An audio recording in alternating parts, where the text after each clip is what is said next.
समझौते वाली शादी। क्या आप मेरी सगी माँ है? ये सवाल सुमन ने अपनी माँ से कर तो लिया, लेकिन जवाब सुनने के लिए वो तैयार नहीं थी। उसकी माँ भी बस उसे देखती रह गई। सुमन उठी और अपने कमरे में चली गई। काला रंग उसकी अपनी मर्जी से तो नहीं हुआ। अगर उसका बस चलता तो समाज से इस रंग रूप के सिस्टम को ही हटा देती। पर सुमन के हाथ में तो उसकी जिंदगी ही नहीं थी। माँ उस दिन के बाद से सुमन से बात नहीं कर रही है।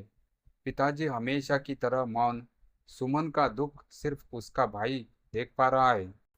शादी के 15 दिन पहले लड़के वालों की एक और डिमांड आ गई।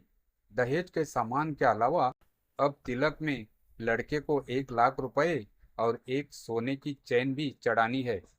प्रांजल की माँ का कहना है कि ये उनके घराने का नियम है। वैसे ही घर गृहस्थी का पूरा सामान सुमन के घर से जा ही रहा था। सुमन के माता पिता ने ये बात भी मान ली। आखिर दहेज तो सदियों से चला आ रहा है। सुमन के रिश्तेदारों ने भी उसे फोन पर बधाई देना शुरू कर दिया था। माता पिता को खुशी तो थी, लेकिन उस दिन के बाद से घर में लोगों ने एक दूसरे से बात करना भी कम कर दिया था। सभी अपने अपने काम में लगे हुए थे कि सुमन के ऑफिस से फोन आ गया। सुमन ऑफिस में ही बेहोश हो गई थी। उसकी तबीयत खराब थी और उसे अस्पताल में एडमिट करवाया गया था। माँ पापा भागे भागे गए और वहाँ पहले से ही सोहम को देखकर हैरान रह गए। सोहम सुमन के इमरजेंसी कांटेक्ट में था और पहले सोहम को ही फोन किया गया था। दोनों ने सोहम से इसका कारण पूछा। सोहम ने बिना हिचकिचाहट के कहा, आप लोग? दोनों सन्न रह गए। यकीनन उन्होंने अपनी बेटी को इतना फोर्स कर दिया था कि उसकी तबीयत बिगड़ने लगी। सुमन को होश आया तब तक माँ की हालत रो रो कर खराब हो चुकी थी। उन्होंने सुमन से माफ़ी मांगी और उसे घर चलने के लिए कहा। रात में फिर वही सन्नाटा। सोहम उसी वक्त केक ले आया। माँ पापा इसे देखकर चौंक गए। तब सोहम ने सुमन के प्रमोशन के बारे में बताया। अब सुमन की सैलरी और बढ़ गई थी।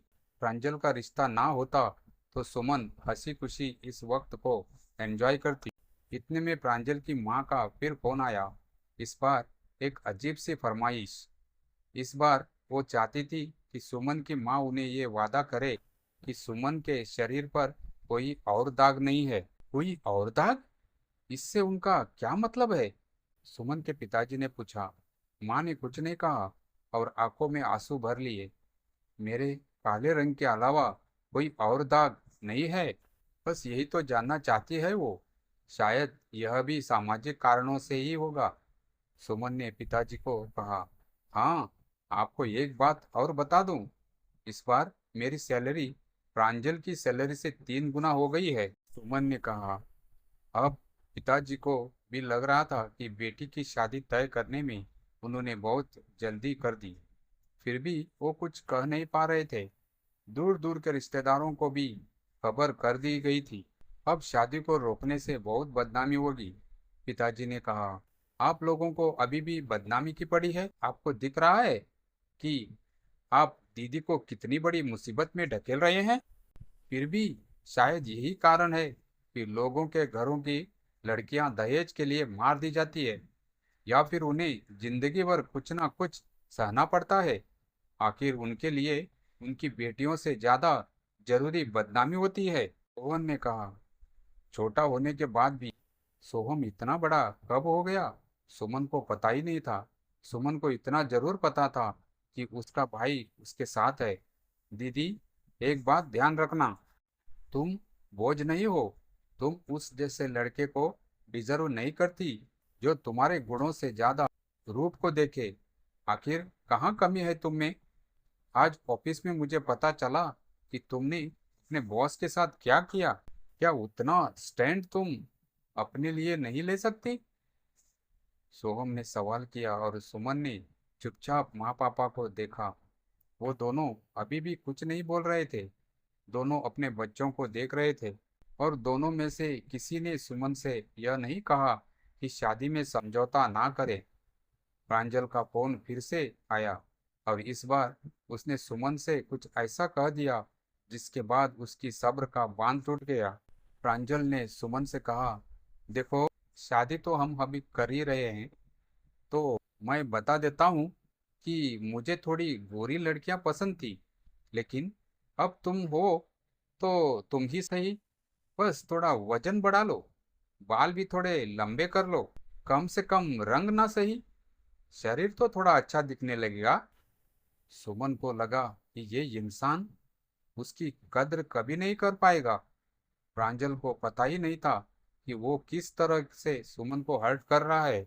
सुमन ने इस बार प्रांजल से कहा, मैं तुमसे शादी नहीं करूंगी। इतना कहकर उसने फोन रख दिया। पर उसे पता था कि माँ पापा इस बार न जाने उसके साथ क्या करेंगे। उसका दिल जोरों से धड़क रहा था। उसे पता था कि माँ पापा को मनाना आसान नहीं होगा। जब सुमन ने अपने माता पिता को बताया कि वह यह शादी नहीं करेगी, तो घर में भूचाल आ गया। माँ ने रोते हुए कहा, लड़की जात के लिए घर वालों की इज्जत से बढ़कर कुछ नहीं होता। पापा गुस्से से बोले, अब इस उम्र में नई नई बातें सीखने लगी है, समाज में हमारी नाक कट जाएगी। लेकिन इस बार सुमन चुप नहीं रही। उसने दृढ़ स्वर में कहा, इज्जत तब कटेगी जब मैं एक ऐसे इंसान के साथ जिंदगी बिताऊंगी जो मेरी कदर नहीं करता। मैं अपनी जिंदगी कोई समझौता करके नहीं बिताऊंगी। रिश्तेदारों के ताने, पड़ोसियों की फुसफुसाहट, माँ के आंसू भरी निगाहें, सब कुछ सुमन पर भारी पड़ रहा था। लेकिन उसने खुद से वादा किया था कि वह अपने आत्मसम्मान से समझौता नहीं करेगी। उसने नौकरी के लिए दूसरे शहर जाने का फैसला किया। उसने माँ पापा से कहा, अगर आप मेरा साथ नहीं देंगे तो भी मैं खुद को कमजोर नहीं पड़ने दूंगी। धीरे धीरे माँ पापा को भी एहसास हुआ कि उनकी बेटी गलत नहीं थी। समाज की परवाह करने से ज्यादा जरूरी था कि उनकी बेटी खुश रहे। कुछ महीनों बाद जब सुमन ने एक अच्छी नौकरी हासिल कर ली और अपने दम पर आत्मनिर्भर हो गई, तब पापा ने फोन किया। उनकी आवाज में अपनापन था।